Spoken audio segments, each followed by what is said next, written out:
Yes, my question is for Dr. Zacharias. How do you respond to those in this country who run our elite schools, who write our textbooks? The evil is not within us, but outside of us, like in a person who has a handgun or social economic created conditions, that it is otherwise. Well, since that's direct, do you want to go ahead? You know, I'll be happy to respond to it, but these are the kinds of specialties that this gentleman really writes about. I think you want me to go first, but I'd like you to respond on this too. Give the question a bit of a pointed edge here. I think I'm hearing what you're saying, but how do you respond to a culture that is saying the evil is outside of us and not inside us? Yes.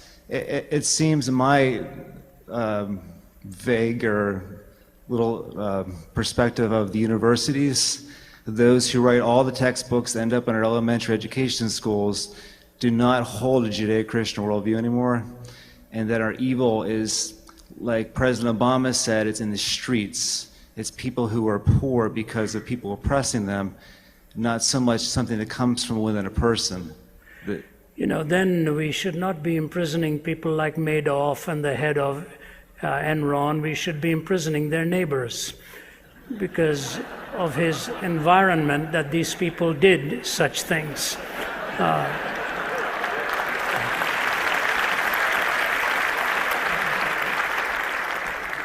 These things have partial truths in them, and I said it in a bit of a flip off the cuff manner, and what they're really trying to say is that we are oftentimes the product of our environment.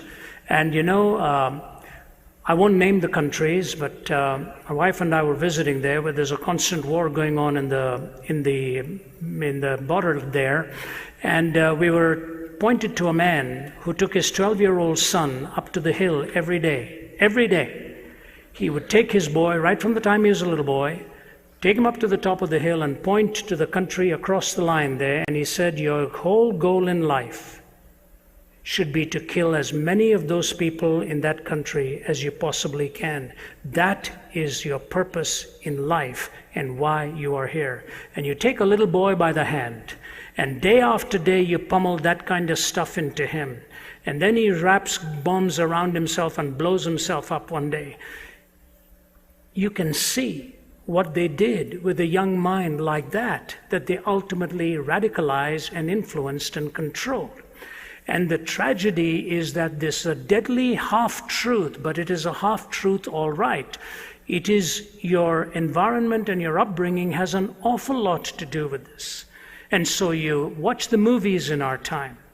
Look at the impact pornography has taken on this culture.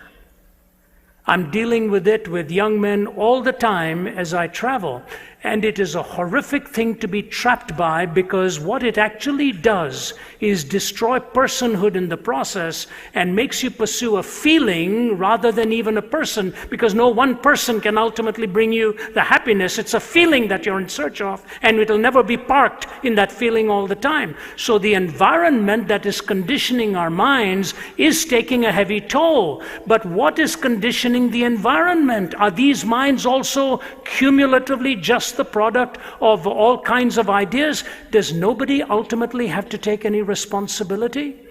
There was a great case in India recently, and in that case the head of a large IT company, one of the largest, which is actually called Satyam, which actually in that language means truth. But they were fudging on their books, they were cheating in billions of dollars. And finally he was caught, and he's in jail now. And here's what he said: my problem is this: I was riding this tiger of deceit for so long, I was afraid to get off lest it eat me up. It was not his environment. It was what he had chosen to do. So ultimately we have to have responsibility individually, not just blame the society on it. Otherwise, next thing you do, you're pushing your neighbor off a cliff because your mother didn't let you push your oats off your tray when you were a little boy, or something like that. This kind of ad infinitum reasoning, if you take away responsibility, you actually take away the possibility of any court of law dealing with any act in any nature if it is always someone else's fault. You have to ultimately have evil explained, and it is on the outside because it is on the inside first. It did not come on the inside from the outside. All that is within you is evil, and all the list that God gives to us comes from the heart of man. That's what really defiles. Any thoughts on that, Oz?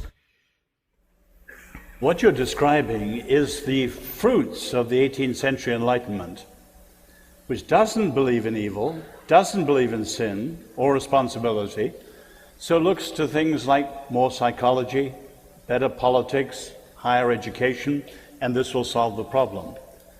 And clearly, 20th century evil has blown a huge hole in that. Now, when you meet people who still believe in it, I think this is the way to approach them. They have never met real evil. Let me give you an example. The great poet W.H. Auden came to faith through meeting evil. He was a socialist, an atheist, and a left-wing radical who'd fought on the Republican side in Spain in the Civil War, came to America to escape Nazism. But one evening, watching a documentary in New York, saw Hitler's troops entering Poland, bayoneting women and children. And most of the German audience were on the side of the Nazi stormtroopers and cried out in the darkness, kill them, egging them on. And Auden said, in 2 minutes, my whole worldview was turned around. On the one hand, I knew we were evil. I was looking at something that no psychology, no education, and no politics could ever change. This is radical evil. But then he said, I realized as a European intellectual, I'd spent all my life removing the absolutes. Everything's relative. But I wanted to say that Hitler was absolutely evil. So he said, I left the cinema a seeker after an unconditional absolute, and I met Christ. In other words, many of these people have a very shallow view of human life, and also very shallow political policies too.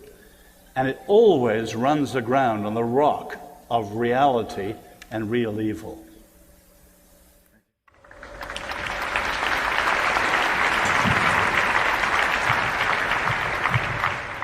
Yes, young man.